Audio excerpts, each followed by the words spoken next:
একদিন আবু জেহেলের সাথে আম্মাজানের খাদিজার দেখা হয়ে গেছে রাস্তায়। আম্মাজান আবু জেহেলের ডাক দিছে, এই আবু জেহেল এদিকে আসো, তুমি নাকি আমার স্বামী মোহাম্মদ সাল্লাল্লাহু আলাইহি সাল্লামকে তুমি নাকি বৎসনা করো, তুমি নাকি নবী মানতে চাও না।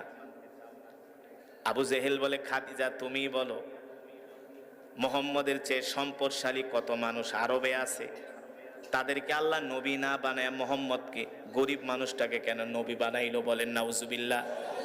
আম্মাজান খাদিজা বলে, এ আবু জেহেল মুখ সামলায় কথা বলো, আমার চেয়ে কি আরবের কারো সম্পদ বেশি আছে নাকি? বলে না খাদিজা, কি বলো, আপনার চেয়ে আরবে কারো সম্পদ বেশি নাই।